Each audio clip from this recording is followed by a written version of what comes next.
ذرا سوچو کیا وہ شخص بہتر ہے جس نے اپنی عمارت کی بنیاد اللہ کے خوف اور اس کی رضا پر رکھی ہو.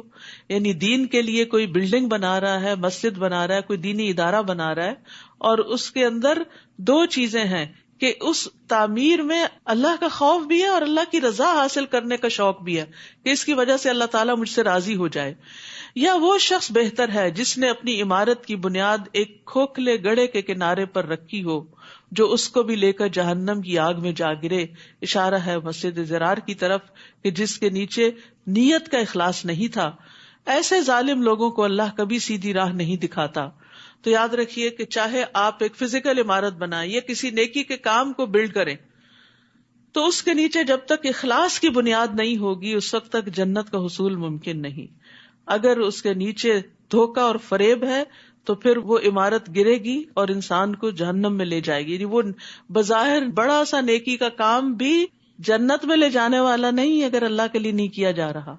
تو نیکی چھوٹی بھی بڑا فائدہ دے جاتی ہے. آدھی کھجور کا صدقہ بھی انسان کو جہنم کی آگ سے بچاتا ہے اگر وہ اللہ کے لیے کیا گیا ہو. اور بڑے سے بڑے کارنامے بھی، چاہے وہ قرآن کی تلاوت ہو یا پڑھنا پڑھانا ہو یا شہادت کی موت ہو یا اسی طرح بہت زیادہ سخاوت کرنا ہو، اگر وہ اللہ کی رضا کے لیے نہیں تو یہی اعمال سب سے پہلے جہنم میں لے جانے والے. دکھاوے کی نیکیاں جنت میں نہیں لے جائیں گی، جہنم میں لے جانے والی ہیں. تو اس لیے انسان کو سب سے زیادہ فکر اپنے اخلاص کی، اپنی نیت کی ہونی چاہیے. اور وہ اس وقت زیادہ پتہ چلتی ہے جب نیکی کا کام کر کے آپ کو کہیں سے کوئی تنقید سننی پڑتی ہے تو آپ کتنے اپسٹ ہوتے ہیں یا پھر کتنے راحت میں ہوتے ہیں کہ میں نے اللہ کے لیے کیا، اللہ نے دیکھ لیا، وہ قبول کر لے گا، اس لیے مجھے کسی کی باتوں کی کوئی پرواہ ہونی نہیں چاہیے. کیونکہ بعض اوقات آپ جب نیکی کے بہت کاموں میں آگے آگے ہوتے ہیں نا تو لوگ باتیں بھی بنانے لگتے ہیں. وہ کہتے ہیں یہ اس کو بڑا اپنی پروجیکشن کا شوق ہے، حالانکہ ایسا نہیں ہوتا. تو پھر آپ سوچتے ہیں اچھا میں اب نہیں کروں گی. نہیں، یہی تو آپ کے ٹیسٹ ہوا تھا کہ آپ پھر بھی نیکی کریں گے یا نہیں. کیا صرف لوگوں کی تعریف کی وجہ سے نیکی کریں گے یا ان کی تنقید کے باوجود بھی نیکی کے کام نہیں چھوڑیں گے؟ تو یاد رکھیے کوئی کچھ بھی کرے، جو ٹھان لی ہے وہ ٹھان لی ہے، وہ کرنا ہی کرنا ہے، چاہے نتیجہ دنیا میں اس کا کچھ بھی سامنے آتا ہے. کیونکہ اللہ کی رضا کے لیے انسان آزمایا جاتا ہے. اس سے خود بھی انسان کو پتہ چلتا ہے کہ میں بھلا یہ کام کیوں کر رہا تھا. ورنہ انسان کی بعض اوقات ملی جلی سی نیت ہوتی، اتنی خالص نہیں ہوتی، لیکن پھر اس سے کیا ہوتا ہے پتہ چل جاتا ہے. جب امتحان آتا ہے، آزمائش آتی ہے تو انسان کو اپنی ورتھ بھی پتہ چل جاتی ہے کہ میرے اندر کتنی ثابت قدمی ہے. پھر فرمایا ان اللہ اشترى من المؤمنین انفسهم واموالهم بان لهم الجنہ یقاتلون فی سبیل اللہ فیقتلون ویقتلون وعدا علیہ حقا فی التوراۃ والانجیل والقرآن ومن اوفى بعہدہ من اللہ فاستبشروا ببیعکم الذی بایعتم بہ وذلک هو الفوز العظیم. اللہ تعالیٰ نے مومنوں سے ان کی جانیں اور ان کے مال جنت کے بدلے خرید لیے ہیں. وہ اللہ کی راہ میں لڑتے ہیں، مارتے بھی ہیں اور مرتے بھی ہیں. تورات، انجیل اور قرآن سب کتابوں میں اللہ کے ذمے یہ پختہ وعدہ ہے. اللہ سے بڑھ کر اپنے وعدے کو وفا کرنے والا کون ہے؟ لہٰذا اے مسلمانوں، تم نے جو سودا کیا اس پر خوشیاں مناؤ، اور یہی بہت بڑی کامیابی ہے. سوچئے خریدار کون ہے آپ کی جان کا، آپ کے مال کا؟ لینے والا کون ہے؟ کون ہے؟ اللہ. اللہ خریدنا چاہتا ہے آپ سے آپ کے جان اور مال، کہ آپ اس کی راہ میں دے دیں. اور یہ معاہدہ کہاں لکھا ہوا ہے؟ 3 کتابوں میں، تورات، انجیل اور قرآن. سب میں، دنیا کی سب سے بہترین کتابوں میں یہ بات لکھی ہوئی ہے، سب سے سچی کتابوں میں. کس کے ذریعے یہ معاہدہ کروایا جا رہا ہے؟ رسول اللہ صلی اللہ علیہ وسلم کے ذریعے. اور معاوضہ کیا ہے؟ جنت. خریدار بھی بہترین، معاوضہ بھی بہترین، جہاں معاہدہ لکھا ہوا وہ بھی بہترین، جس کے ذریعے کانٹریکٹ کرایا جا رہا ہے وہ بھی بہترین. یہ ساری چیزیں انتہائی سچی اور انتہائی اوتھینٹک. کوئی شک ہے پھر بھی کہ ہم اپنا وقت، اپنی جان، اپنی صلاحیت، اپنی ذہانت، اپنا مال اللہ کے راستے میں نہ لگائیں خالصتاً اللہ کے لیے؟ کیونکہ اس کا بدلہ اللہ نے جنت لکھا، اور یہ اللہ کا سودا انتہائی قیمتی سودا ہے. نبی صلی اللہ علیہ وسلم نے فرمایا الا ان سلعۃ اللہ غالیہ، خبردار سن لو اللہ کا سودا بڑا مہنگا ہے. سن لو بے شک الا ان سلعۃ اللہ الجنہ، بے شک اللہ کا سودا جنت ہے، تم سے جان اور مال لیتا ہے اور بدلے میں جنت دیتا ہے. لیکن یاد رکھیے جنت ہمارے اعمال کا صلہ نہیں ہو سکتی، ہمارے اعمال پھر بھی تھوڑے. جنت خریدنے کے لیے کافی نہیں، پھر اس کے بعد یہ اللہ کا فضل اور رحمت ہوتی ہے کہ انسان جنت تک پہنچ سکے. اس سودا کرنے والوں کی خصوصیات کیا ہوتی ہیں؟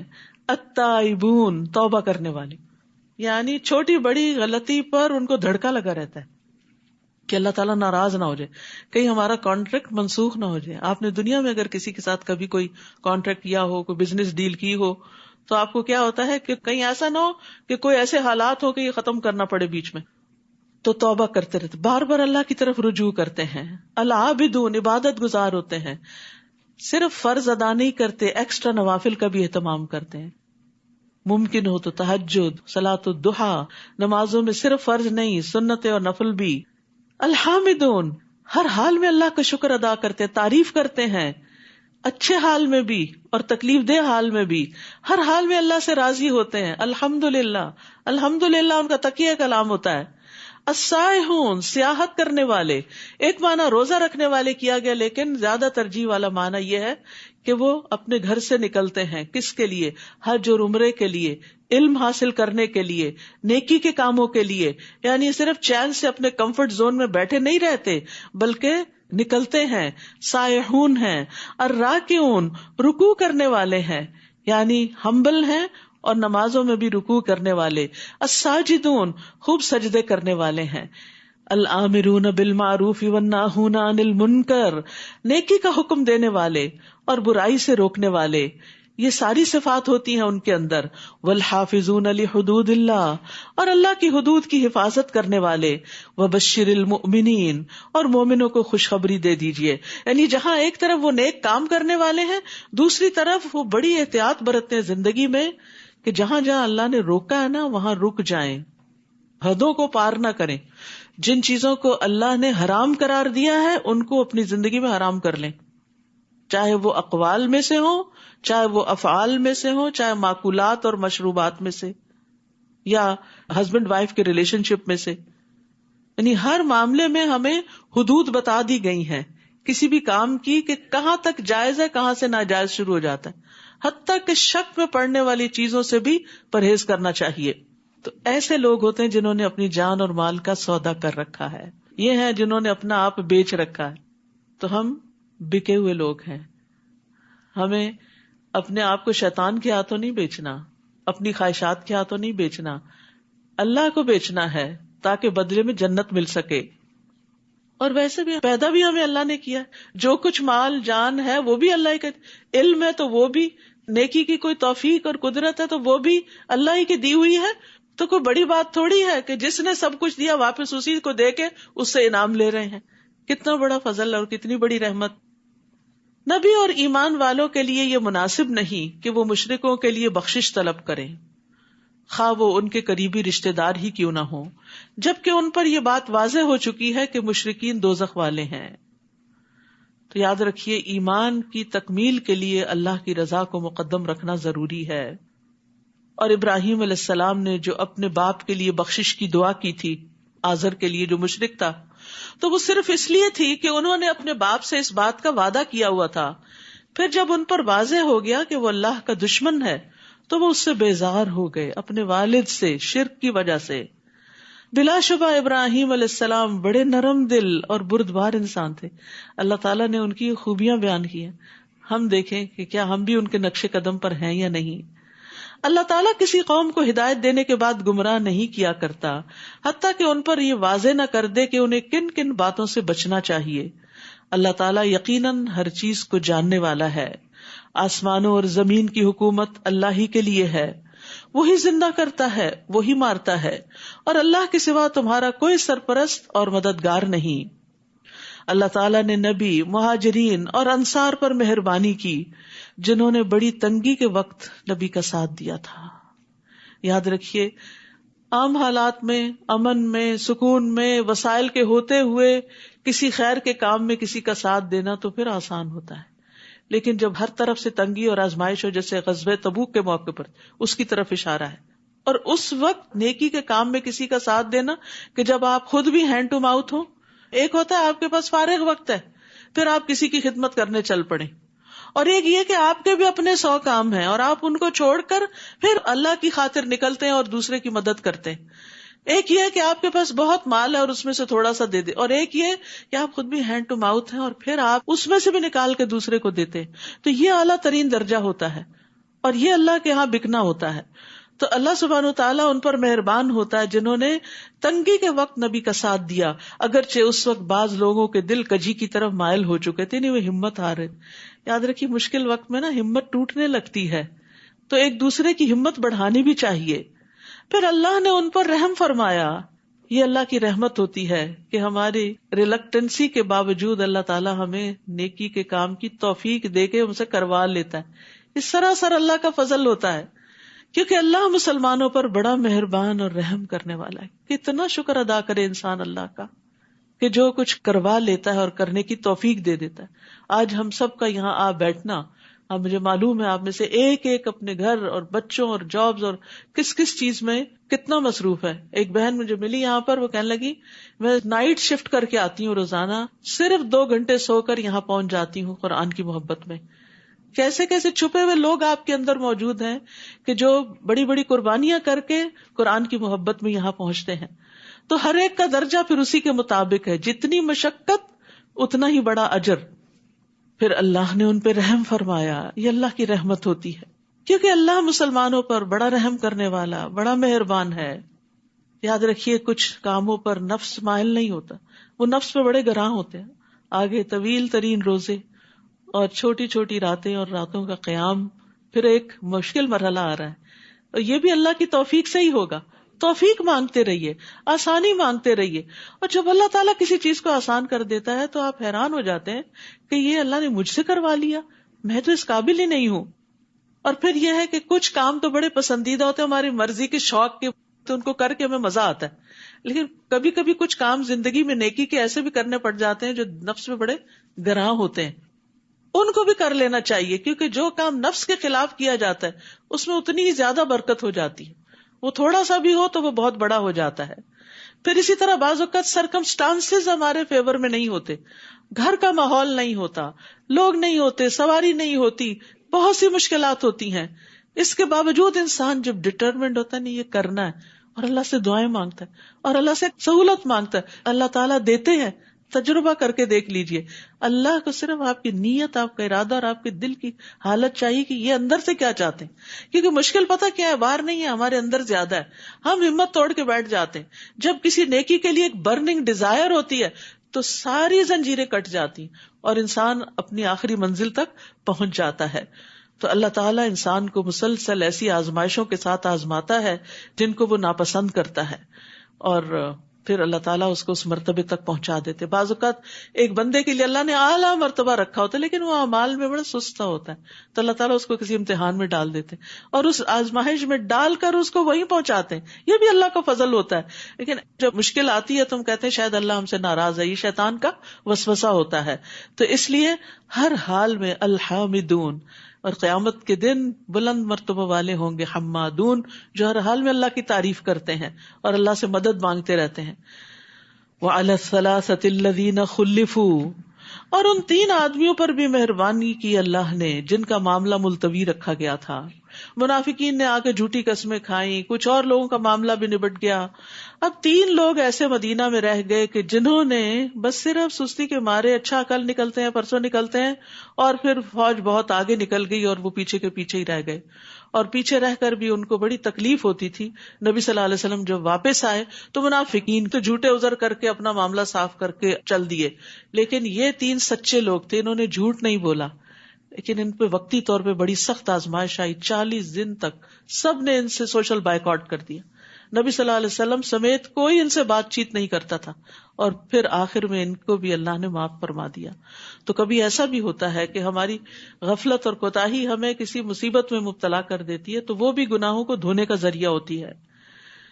اور ان 3 آدمیوں پر بھی مہربانی کی جن کا معاملہ ملتوی رکھا گیا تھا, حتیٰ کہ زمین اپنی فراخی کے باوجود ان پہ تنگ ہو گئی.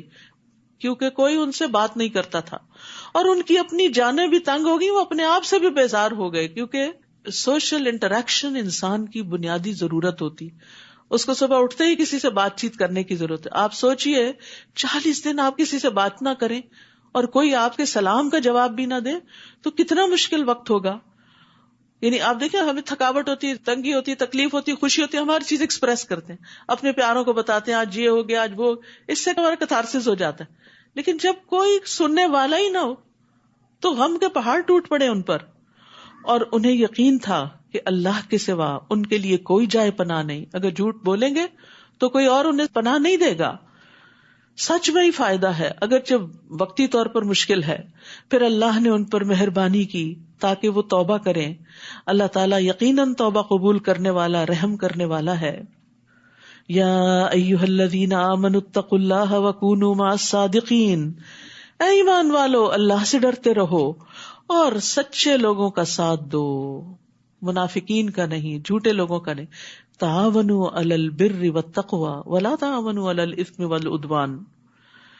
اہل مدینہ کے لیے اور ان دیہاتیوں کے لیے جو ان کے گرد و نواح میں بستے ہیں یہ مناسب نہیں کہ وہ جہاد میں رسول اللہ صلی اللہ علیہ وسلم سے پیچھے رہ جائیں. یعنی آپ کو تو مشکل وقت میں بھیج دیں کہ وہ دشمنوں سے لڑیں اور خود آرام کریں، اور اپنی جانوں کو آپ کی جان سے عزیز تر سمجھیں. یہ اس لیے کہ مجاہدین اللہ کی راہ میں پیاس، تھکان، بھوک کی جو مصیبت بھی جھیلتے ہیں، یا کوئی ایسا مقام طے کرتے ہیں جو کافروں کو ناگوار ہو، یا دشمن سے وہ کوئی کامیابی حاصل کرتے ہیں، تو ان کے لیے نیک عمل لکھ دیا جاتا ہے. جب انسان اللہ کے راستے میں ہوتا ہے نا تو ہر چھوٹی بڑی چیز پر اجر لکھا جا رہا ہوتا ہے. یعنی انسان اگر وضو کر کے مسجد میں جا بیٹھتا ہے تو جب تک وہ نماز کا انتظار کرتا ہے وہ نمازی کی حالت میں گنا جاتا ہے. تو جب آپ کسی نیک کام کی نیت کر لیتے ہیں تو اجر شروع ہو جاتا ہے. فی سبیل اللہ نکلتے ہیں علم حاصل کرنے کے لیے، یا پھر آپ حج اور عمرے کے لیے نکلتے ہیں، آپ گھر سے نکل پڑتے ہیں، سارا راستہ آپ کے لیے وہ نیکی لکھی جاتی ہے ایک ایک قدم پر. اللہ تعالیٰ یقیناً اچھے کام کرنے والوں کے اجر کو ضائع نہیں کرتا. لیکن یاد رکھیے نیک اعمال کا اجر تھکاوٹ کے مطابق ہے. جتنا کسی کام میں آپ اپنے آپ کو زیادہ تھکاتے ہیں، محنت کرتے ہیں، اس کا اجر اتنا ہی زیادہ ہو جاتا. بعض اوقات آپ کی بہت بڑی ایفرٹ ہوتی ہے اور آؤٹ پٹ چھوٹا سا ہوتا ہے، تو اللہ تعالیٰ یہ نہیں دیکھتا کہ آپ کا آؤٹ پٹ کتنا ہے، وہ یہ دیکھتا ہے اس کے پیچھے ایفرٹ کتنی بڑی ہے. اسی طرح ایسے لوگ جب ریٹائر بھی ہوتے ہیں تو ان کو پینشن ملتی رہتی ہے. یعنی اگر وہ بیمار ہو جائیں یا سفر پر ہوں تو بھی ان کے نامہ اعمال میں وہ سارے اعمال ویسے ہی لکھ دیے جاتے ہیں جو وہ صحت کی حالت میں مستقل طور پر کرتے رہے ہوں. اور نیک عمل کی تو نیت پر بھی اجر مل جاتا ہے. نبی صلی اللہ علیہ وسلم نے فرمایا جو اپنے بستر پر آئے اور اس کی نیت یہ ہو کہ رات کو اٹھ کر نماز پڑھوں گا، تہجد پڑھوں گا، پھر اس پہ نیند کا ایسا غلبہ ہوا کہ سوتے سوتے صبح ہو گئی، تو اس کو جس عمل کی یعنی تہجد کی اس نیت نے سلا دیا اس کا بھی ثواب ملے گا. وہ نیند بھی اس کے لیے ثواب کا باعث بن گئی. وہ تہجد لکھے گئے اور اس کی نیند اس کے رب کی جانب سے اس پر صدقہ ہے. یعنی اللہ تعالیٰ اس پر بھی راضی ہے اور اس کو ایک طرح سے سکون دے دیا. ضرورت ہوگی انسان کی، بعض اوقات ایسا ہوتا ہے نا انسان بہت تھکا ہوتا ہے، اس کے باوجود اس کا شوق ہوتا ہے کہ میں کچھ کر لوں، لیکن عین کام کرتے وقت آپ کو اونگ آ جاتی. آپ بڑے شوق سے مسجد آتے ہیں خطبہ سنتے سنتے بیچ میں غائب ہو جاتے ہیں، تو وہ وقت بھی ثواب کا لکھا جاتا ہے کیونکہ آپ کی نیت کاؤنٹ ہو رہی ہے. وَلَا يُنْفِقُونَ نَفَقَةً صَغِيرَةً وَلَا كَبِيرَةً، نیز یہ مجاہدین جو بھی تھوڑا یا زیادہ خرچ کرتے ہیں یا کوئی وعدی طے کرتے ہیں تو یہ چیزیں ان کے حق میں لکھ دی جاتی ہیں تاکہ اللہ انہیں ان کے اعمال کا بہتر صلہ عطا کرے جو وہ کرتے رہے. یعنی چھوٹی بڑی ہر نیکی ان کی قبول ہو جاتی ہے. وَمَا كَانَ الْمُؤْمِنُونَ لِيَنْفِرُوا كَافَّةً، مومنوں کے لیے یہ ممکن نہیں کہ وہ سب کے سب ہی نکل کھڑے ہوں. غزوہ تبوک میں تو سب کو نکلنے کا حکم تھا نا، کیونکہ بہت مشکل وقت تھا، لیکن یہ حکم ہمیشہ کے لیے باقی نہیں رہا کہ میدان جنگ میں سب کو نہیں نکلنا. پھر اور کیا کرنا ہے اگر جہاد فی سبیل اللہ قتال ہی نہیں، کچھ اور کیا ہے؟ پھر علم کا راستہ فی سبیل اللہ ہے. پھر ایسا کیوں نہ ہوا کہ ہر فرقے میں سے، یعنی ہر خاندان، ہر برادری، ہر علاقے، ہر شہر، گاؤں، قصبے میں سے کچھ لوگ دین میں سمجھ پیدا کرنے کے لیے نکلتے ہیں. یعنی ایک ہے فزیکلی اسلام کی سرحدوں کا دفاع اور دوسرا ہے انٹلیکچولی اسلام کا دفاع. اور وہ ہوتا ہے علم حاصل کر کے.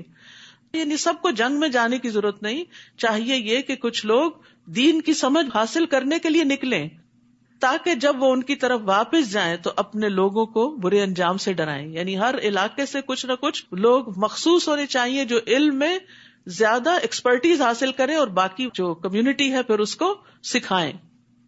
اس طرح شاید وہ برے کاموں سے بچتے رہیں، کیونکہ ہر سوسائٹی کے اندر علماء ہونے چاہیے تاکہ وہ لوگوں کو امر بالمعروف اور نہی عن المنکر کرتے رہیں. اور ویسے بھی ہمارے دین میں عالم کو عابد پر بہت بڑی فضیلت حاصل ہے. رسول اللہ صلی اللہ علیہ وسلم کے سامنے 2 آدمیوں کا تذکرہ کیا گیا، ان میں سے ایک عابد تھا، دوسرا عالم. تو آپ نے فرمایا عالم کی عابد پر اس طرح فضیلت ہے جیسے میری تمہارے ادنا ترین آدمی پر. سبحان اللہ، یعنی کتنا بڑا گیپ ہے ایک عام مسلمان اور پروفٹ محمد صلی اللہ علیہ وسلم میں. ابو عمار حسین بن حریث کہتے ہیں میں نے فضیل بن ایاس کو کہتے ہوئے سنا کہ ایسا عالم جو عمل کرنے والا ہے، علم سکھاتا ہے، وہ آسمان کی بادشاہت میں بڑا آدمی پکارا جاتا ہے. جیسے دنیا میں بڑے بڑے آدمی ہوتے ہیں نا، تو ایسے ہی وہ علم سکھانے والا جو عمل بھی کرے وہ آسمانوں میں بہت بڑا شمار ہوتا ہے. تو آپ خود سوچئے کہ ایک وہ سٹیٹس ہے جو دنیا میں انسان کو ملے اور ایک وہ ہے جو آخرت میں ملے، لیکن وہ عمل کے ساتھ ملتا ہے اور آسمانوں پر ملے. زمین کے مقابلے میں آسمان تو آسمان ہی ہے، اور آسمانوں پر جو مخلوق ہے وہ زمین والوں سے افضل ہے. تو انسان کو ہمیشہ بڑے درجوں کی تمنا رکھنی چاہیے، علم کے لیے وقت ضرور نکالنا چاہیے اور اس میں ہر روز اضافہ ہونا چاہیے. نبی صلی اللہ علیہ وسلم کو جس چیز کی دعا سکھائی گئی وہ مال و دولت کے حصول کی نہیں تھی، رب زدنی علما تھی، کہ اللہ میرا علم زیادہ کر دے. اور پھر علم کے ساتھ ساتھ عمل میں بھی آگے بڑھے انسان، تب علم کا فائدہ ہوتا ہے. یاد رکھیے علم سکھانے والے کے لیے ساری مخلوقات دعائیں کرتی ہیں. رسول اللہ صلی اللہ علیہ وسلم نے فرمایا یقیناً اللہ، فرشتے اور تمام اہل زمین و آسمان، یہاں تک کہ چونٹی اپنے سوراخ میں، مچھلیاں بھی اس شخص کے لیے دعائے خیر کرتی ہیں. اللہ کی رحمت نازل ہوتی ہے جو لوگوں کو بھلائی کی باتیں سکھاتا ہے. تو اس لیے ہر شخص کا یہ فرض ہے کہ جو خیر کی بات اس کو پتا ہو وہ آگے ضرور شیئر کرے. جیسے ہمیں دنیا بھر کی خبریں پتا ہوتی ہیں نا، اور خاندان کی خبریں کچھ بزرگ خواتین کو پتا ہوتی ہیں کون کیا کر رہا ہے، سارا دن فون لے کے ادھر ادھر کی خبریں معلوم کر کے پھر شیئر کرتے. تو اس سے بہتر ہے کہ علم حاصل کر کے پھر اپنے گھر والوں کے ساتھ شیئر کیا جائے. بلغوا انی ولو آیا، مجھ سے آگے پہنچاؤ خواہ ایک آیت ہی کیوں نہ ہو. ضروری نہیں کہ 2 گھنٹے کا لیکچر ہو، ایک بات بھی اچھی جو آپ کسی سے شیئر کر لیں گے وہ آپ کے لیے خیر اور بھلائی کا باعث بنے گی. رسول اللہ صلی اللہ علیہ وسلم نے فرمایا وہ شخص جو علم حاصل کرے پھر اسے بیان نہ کرے، یعنی کسی کو نہ بتائے، اس کی مثال اس شخص کی ہے جو خزانہ جمع کرتا رہے پھر اس میں سے خرچ کچھ نہ کرے. وہ تو بخیل ہے انسان. پھر فرمایا یا ایھا الذین آمنوا، اے ایمان والو، ان کافروں سے جنگ کرو جن کا علاقہ تمہارے ساتھ ملتا ہے، اور ان کے ساتھ تمہیں سختی سے پیش آنا چاہیے، اور یہ جان لو کہ اللہ پرہیزگاروں کے ساتھ ہے. اور جب کوئی نئی صورت نازل ہوتی ہے تو منافقوں میں کچھ لوگ ایسے ہیں جو مسلمانوں سے کہتے ہیں کہ اس صورت نے تم میں سے کس کے ایمان میں اضافہ کیا؟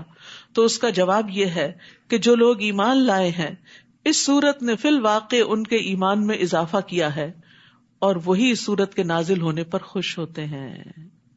یاد رکھیے قرآن پڑھ کر مومن کا ایمان بڑھتا ہے، منافق کا نفاق بڑھتا ہے. تو ہمیں سوچنا چاہیے کہ پھر ہم کس صف میں شامل ہیں.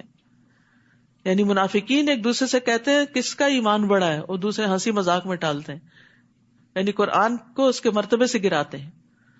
لیکن ایمان والوں کے پاس جب قرآن کی کوئی بات پہنچتی ہے تو ان کا ایمان اور بڑھ جاتا ہے، اور قرآن سے ایمان میں اضافہ ہوتا ہے. 3 باتیں جس میں ہو اللہ اس کے دل کو ایمان سے بھر دیتا ہے: عالم کی صحبت، قرآن کی تلاوت اور روزے رکھنا. وَأَمَّا الَّذِينَ فِي قُلُوبِهِم مَرَضٌ، رہے وہ لوگ جن کے دلوں میں نفاق کی بیماری ہے، تو اس صورت نے ان کی پہلی ناپاکی پر مزید ناپاکی کا اضافہ کر دیا، اور وہ مرتے دم تک کافر کے کافر ہی رہے. یعنی منافقین کو قرآن نے کچھ فائدہ نہ دیا، ان کی خرابیاں اور زیادہ ہوتی رہیں. تو قرآن کا دل پر اثر نہ ہونا دل کے بیمار ہونے کی علامت ہے. کیا وہ یہ نہیں دیکھتے کہ انہیں ہر سال 1 بار یا 2 بار کوئی نہ کوئی مصیبت پیش آ جاتی ہے؟ یعنی اللہ تعالیٰ ان پہ آزمائشیں بھیجتے کہ شاید ہوش میں آ جائیں.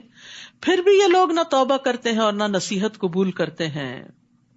اور جب کوئی صورت نازل ہوتی ہے تو یہ منافق آنکھوں ہی آنکھوں میں ایک دوسرے کی طرف اشارہ کر کے پوچھتے ہیں کیا تمہیں کوئی مسلمان تو نہیں دیکھ رہا، پھر وہاں سے واپس چلے جاتے ہیں. یعنی جب آنکھ اوجل ہوتی ہے تو چپکے سے مجلس سے نکل جاتے ہیں.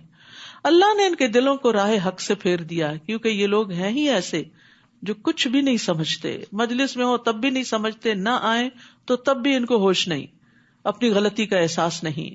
لقد جاءکم رسول من انفسکم، لوگوں تمہارے پاس تمہیں میں سے ایک رسول آیا ہے، انسانوں میں سے ہی ہے. اے اہل عرب تمہیں میں سے ہے، رسول عربی ہے. اگر تمہیں کوئی تکلیف پہنچے تو اسے گراں گزرتی ہے. سبحان اللہ. ایک لیڈر کے اندر یہ کوالٹی بہت زیادہ ہونی چاہیے کہ ساتھیوں میں سے کسی کو کوئی تکلیف ہو تو اس کو بھی تکلیف پہنچے. وہ تمہاری فلاح کا حریص ہے، یعنی اس کے اندر ایک شدید تڑپ ہے کہ سب لوگ ہدایت پا جائیں. مومنوں پر نہایت مہربان اور رحم کرنے والا ہے. نبی صلی اللہ علیہ وسلم کی یہ حرص تھی کہ سب لوگ آگ سے بچ جائیں. فرمایا میری مثال اور لوگوں کی مثال اس شخص کی طرح ہے جس نے آگ روشن کی، جب اس کے چاروں طرف روشنی پھیل گئی تو پروانے اور کیڑے مکوڑے جو آگ پر گرتے ہیں اس میں گرنے لگے. وہ آدمی ان کو آگ سے دور کرتا ہے لیکن وہ اس کے قابو میں نہیں آتے بلکہ آگ میں گرتے رہتے ہیں. اسی طرح میں تمہاری کمروں سے پکڑ کر تمہیں آگ سے دور کرتا ہوں اور تم ہو کہ اس میں گرتے جا رہے ہو. آپ صلی اللہ علیہ وسلم نے امت کی خاطر اپنے آرام کو ترک کر دیا تھا. آپ ان کی تکلیف کا خیال رکھتے تھے.